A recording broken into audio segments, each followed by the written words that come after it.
You know, they always say history is written by the victors. But what if that's not the whole story? What if sometimes it's actually written by the most convincing forgers? That's what we're digging into today. How one single, brilliant piece of fake paper literally redrew the map of Denmark and kept it that way for half a millennium. I mean, just think about that for a second. A document so powerful, it can just slice off a piece of a country. We're not talking about armies or invasions here, just ink on parchment. That is a masterclass in political manipulation, and that's exactly what we're unpacking. So at the heart of this whole thing is a document with a really grand-sounding name, the Constitutio Valdemariana. And for centuries, this thing was treated like it was ironclad law. It was the legal reason why a huge part of southern Denmark, the Duchy of Schleswig, could, never really be part of the kingdom. And here it is. This is the lie, right here. Take a look at this sentence, which was supposed to have been written back in 1326. Just this one line, that's all it took, was used like an unbreakable legal shield to keep the Duchy of Sønderjylland, which you might also know as Schleswig, separate from Denmark, forever. Okay, so the rule itself is pretty simple, right? The King of Denmark could never, ever be the Duke of Schleswig at the same time. A very neat little line drawn in the sand. But wow, this simple idea became the justification for centuries of political games, conflict, and, eventually, full-blown war. And for almost 500 years, everyone just bought it. I mean, everyone. Lawyers, princes, politicians, they all cited this unbreakable law like it was gospel. But then, in the 1800s, one historian decided to take a closer look, and he found this tiny little loose thread that was about to unravel the entire thing.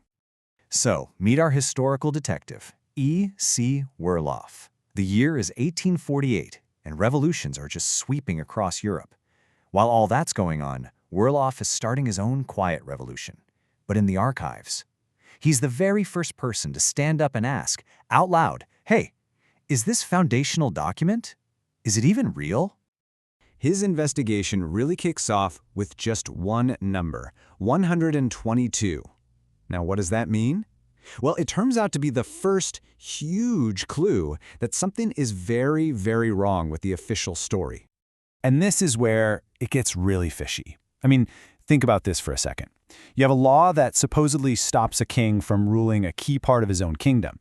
And for 122 years, nobody mentions it, not a soul, no one writes about it. A law that important doesn't just vanish from the history books. That's not just suspicious, it's practically screaming fake. And it just gets worse from there. The clues kept piling up. Werlauff pointed out, hey, where's the original copy from 1326? It doesn't exist. Who witnessed this? Nobody's named. And here's the kicker. It was missing a royal seal. That's basically the medieval version of a legally binding signature. It was missing all the basic stuff you'd expect to see on an authentic royal decree. And then he found the smoking gun. The document uses the Danish word rigsråd, which means the council of the realm. So what's the problem with that? Well, that term wasn't even used in Denmark until almost 100 years after 1326.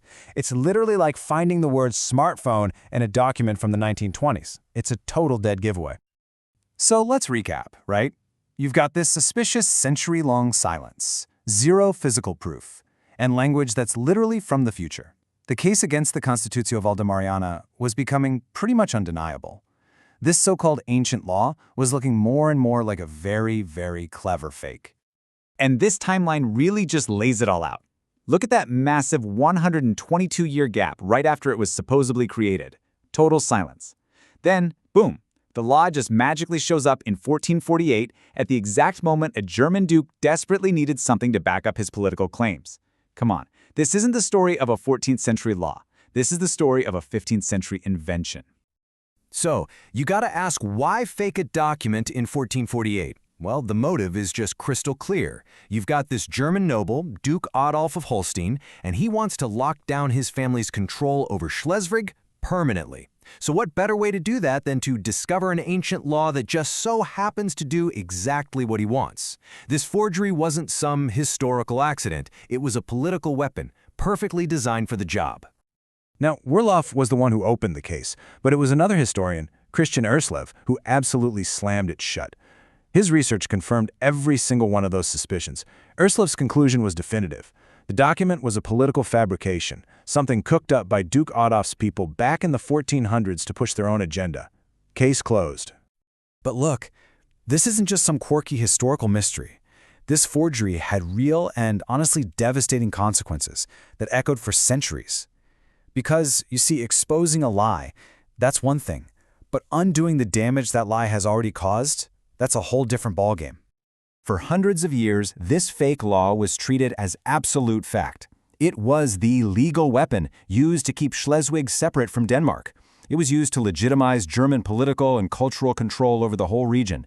And, most tragically, it became a key argument, a rallying cry, in the huge nationalist conflicts that finally blew up into the War of 1864, a war where Denmark lost the territory completely. So what's the bottom line here? The forgery worked. It absolutely worked. For hundreds of years, a lie that was just repeated over and over again didn't just become accepted as truth, it became law. It became the reality on the ground that drew borders and, yes, started wars. And that really leaves us with a pretty unsettling question, doesn't it? This whole story is such a powerful reminder that the history we read in books isn't always set in stone. It really makes you wonder how many other borders on the maps we look at today, how many other national identities were built not on truth, but on a really old and really convincing lie.